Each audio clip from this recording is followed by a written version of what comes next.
ದಕ್ಷಿಣ ಕನ್ನಡ ಜಿಲ್ಲೆಯಲ್ಲಿ ಹಿಂದೆ ಪೂರ್ಣ ಪ್ರಮಾಣದಲ್ಲಿ ಭತ್ತದ ಬೇಸಾಯದ ಜಿಲ್ಲೆಯಾಗಿದ್ದು ಇತ್ತೀಚಿನ ವರ್ಷಗಳಲ್ಲಿ ಬೇಸಾಯವೇ ಇಲ್ಲದ ಸ್ಥಿತಿ ನಿರ್ಮಾಣವಾಗಿದೆ.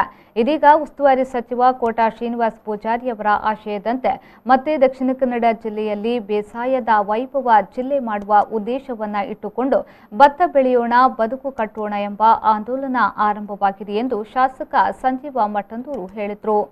ಅವರು ಪುತ್ತೂರಿನಲ್ಲಿ ಸುದ್ದಿಗೋಷ್ಠಿ ನಡೆಸಿ ಮಾತನಾಡಿ, ಧಾರ್ಮಿಕ ದತ್ತಿ ಇಲಾಖೆ ಅಡಿಯಲ್ಲಿ ಬರುವ ದೇವಾಲಯಗಳಿಗೆ ಸೇರಿದ ಹಡಿಲು ಗದ್ದೆಗಳಿಗೆ ಮೊದಲ ಹಂತದಲ್ಲಿ ಸಮೀಕ್ಷೆ ಮಾಡಿ ಆಯಾ ದೇವಳದ ವತಿಯಿಂದಲೇ ಬೇಸಾಯ ಮಾಡಲು ಪ್ರೇರಣೆ ನೀಡಲಾಗುತ್ತಿದೆ. ಇತರ ದೇಗುಲಗಳ ಮಠ ಮಂದಿರಗಳು ಈ ನಿಟ್ಟಿನಲ್ಲಿ ಮುಂದೆ ಬರಬೇಕು. ಅದೇ ರೀತಿ ಖಾಸಗಿ ಹಡಿಲು ಗದ್ದೆಗಳನ್ನು ಬೇಸಾಯ ಮಾಡಲು ಕೊಟ್ಟರೆ ಅದನ್ನು ಸಂಘ ಸಂಸ್ಥೆಗಳ ವತಿಯಿಂದ ಬೇಸಾಯ ಮಾಡಲು ಪ್ರೇರಣೆ ನೀಡಲಾಗುವುದು. ಪುತ್ತೂರು ಮಹಾಲಿಂಗೇಶ್ವರ ದೇವಳದ ವಿಶಾಲ ಗದ್ದೆಯಲ್ಲಿ ದೇಗುಲದ ವತಿಯಿಂದ ಬೇಸಾಯ ಮಾಡಲಾಗುತ್ತದೆ ಎಂದರು. ಧಾರ್ಮಿಕ ದತ್ತಿ ಇಲಾಖೆ ಸಂಬಂಧಪಟ್ಟಂತ ನಮ್ಮ ದೇವಸ್ಥಾನಗಳು ಎಲ್ಲ ಇಲಾಖೆಗಳ ಸಹಕಾರದೊಂದಿಗೆ ಎಲ್ಲೆಲ್ಲಿ ಹಡಿಲು ಬಿದ್ದಂತ ಗದ್ದೆಗಳಿದೆಯೋ ಅಲ್ಲಿ ಬೇಸಾಯ ಮಾಡಲಿಕ್ಕೆ ಯಾರ್ಯಾರು ಅದರ ಮಾಲೀಕರಿದ್ದಾರೋ ಅವರಿಗೆ ಪ್ರೇರಣೆ ಕೊಟ್ಟು ಅವರೇ ಸ್ವ ಇಚ್ಛೆಯಿಂದ ಇತರ ಸಹಕಾರ ಪಡ್ಕೊಂಡು ಅಲ್ಲಿ ಬೇಸಾಯ ಮಾಡಬೇಕು. ಅವರಿಗೆ ಆಗುವುದಿಲ್ಲ, ಅವರು ಒಪ್ಪಿಗೆ ಕೊಟ್ಟರೆ ಒಂದಷ್ಟು ಗದ್ದೆಗಳನ್ನು ದೇವಸ್ಥಾನದ ವತಿಯಿಂದ ದೇವಸ್ಥಾನದ ಮುತುವರ್ಜಿಯಿಂದ ಅದನ್ನು ನಡೆಸಿಕೊಡ್ಬೇಕು. ಅದೇ ರೀತಿ ಅಲ್ಲಿರುವಂತಹ ಸಹಕಾರಿ ಸಂಘಗಳ ಸಹಕಾರವನ್ನು ಪಡ್ಕೊಂಡು ಅಲ್ಲಿ ಬೇಸಾಯವನ್ನು ಮಾಡುವ ಮುಖಾಂತರ ಸ್ವಾತಂತ್ರ್ಯ ಬಂದಾಗ ಈ ದೇಶ 80% ಹಳ್ಳಿ ದೇಶ ಆಗಿತ್ತು. ಇವತ್ತು 2021ನೇ ಇಸವಿಯಲ್ಲಿ ಈ ದೇಶದ ಒಟ್ಟು ವಿಸ್ತೀರ್ಣದಲ್ಲಿ 60% ಕೃಷಿ ಭೂಮಿ ಇದೆ, 40% ಇವತ್ತು ಪೇಟೆ ಪಟ್ಟಣಗಳಾಗಿದೆ. ಇಂತಹ ಸಂದರ್ಭದಲ್ಲಿ ಪರಿಸರದಲ್ಲಿ ಕೂಡ ಬದಲಾವಣೆ ಆಗಿದೆ.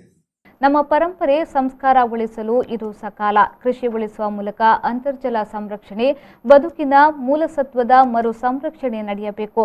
ದಕ್ಷಿಣ ಕನ್ನಡ ಜಿಲ್ಲೆ ಮತ್ತೆ ತನ್ನ ಹಿಂದಿನ ಬೇಸಾಯ ವೈಭವಕ್ಕೆ ಮರಳಬೇಕು. ನಮ್ಮ ಜಿಲ್ಲೆಗೆ ಬೇಕಾದ ಕುಚ್ಚಲಕ್ಕಿ ಇಲ್ಲಿಯೇ ಬೆಳೆಯುವಂತಾಗಲಿ ಎಂಬುದು ಇಲ್ಲಿನವರ ಆಶಯ ಎಂದು ಹೇಳಿದರು. ನಾನಾ ಕಡೆ ಇರುವ ಹಡಿಲು ಗದ್ದೆಗಳ ಗುರುತಿಸುವಿಕೆ ಕಾರ್ಯ ನಡೆಯುತ್ತಿದೆ. ಅಲ್ಲಲ್ಲೇ ಸಭೆ ನಡೆಸಿ ಬೇಸಾಯ ಮಾಡುವ ಪ್ರಕ್ರಿಯೆ ಚಾಲನೆ ನೀಡಲಾಗುತ್ತಿದೆ.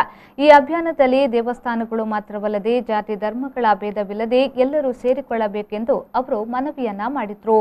ಈ ದೇಶದಲ್ಲಿ ನೆಲ, ಜಲ, ಸಂಸ್ಕೃತಿ, ಸಂಸ್ಕಾರಗಳನ್ನು ಉಳಿಸಲಿಕ್ಕೆ ಇದೊಂದು ಸಕಾಲ ಅಂತೇಳಿ ಈ ದೇಶದಲ್ಲಿರುವಂತಹ ಎಲ್ಲ ಕೃಷಿಕರು ಮತ್ತೊಮ್ಮೆ ತಮ್ಮ ನಾಡಲ್ಲಿ ಕೃಷಿಯನ್ನು ಬೆಳೆಸುವ ಮುಖಾಂತರ ಅಂತರ್ಜಲ ವೃದ್ಧಿ ಮಾಡುವಂಥದ್ದು, ಪರಿಸರದಲ್ಲಿ ಹಸಿರೀಕರಣ ಮಾಡುವಂಥದ್ದು ಮತ್ತು ಅನಾದಿ ಕಾಲದಿಂದ ಹಿರಿಯರು ಏನು ಪರಂಪರೆಯನ್ನು ಅನುಸರಿಸಿಕೊಂಡು ಬಂದಾರೋ ಆ ಪರಂಪರೆಯನ್ನು ಮತ್ತೊಮ್ಮೆ ಉಳಿಸುವಂಥದ್ದು, ಈ ಕೆಲಸ ಮಾಡಬೇಕು ಅಂತೇಳಿ ಇವತ್ತು ನಾವು ಪುತ್ತೂರಿನಲ್ಲಿ ವಿಶೇಷವಾಗಿ ಆಹಾರ ಬೆಳೆಯಾದಂಥ ಭತ್ತಕ್ಕೆ ಹೆಚ್ಚು ಮಹತ್ವವನ್ನು ಕೊಡುವಂಥ ಕೆಲಸವನ್ನು ಮಾಡ್ತಾ ಇದ್ದೇವೆ.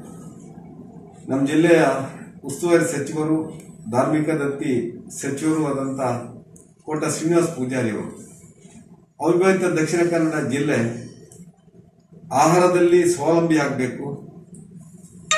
ಈ ರಾಜ್ಯದ ಇತರ ಜಿಲ್ಲೆಗಿಂತ ವಿಭಿನ್ನವಾಗಿರುವಂತಹ ಈ ಜಿಲ್ಲೆಯಲ್ಲಿ ಏನು ಕುಚ್ಚಲಕ್ಕಿಯನ್ನು ಊಟ ಮಾಡ್ತೇವೋ ಆ ಕುಚ್ಚಲಕ್ಕಿ ಮತ್ತೊಮ್ಮೆ ಜನರಿಗೆ ದಕ್ಷಿಣ ಕನ್ನಡ ಜಿಲ್ಲೆಯಲ್ಲೇ ಸಿಗಬೇಕು ಅಂತೇಳಿ ಅಡಿಲು ಬಿದ್ದ ಗದ್ದೆಯನ್ನು ಮತ್ತೆ ನಾಟಿ ಮಾಡುವಂಥದ್ದು, ಬೇಸಾಯ ಮಾಡುವಂಥದ್ದು, ಆ ಮುಖಾಂತರ ಇವತ್ತಿನ ಯುವ ಸಮುದಾಯವನ್ನು ಕೂಡ ಅದರಲ್ಲಿ ತೊಡಗಿಸಿಕೊಳ್ಳುವಂಥದ್ದು.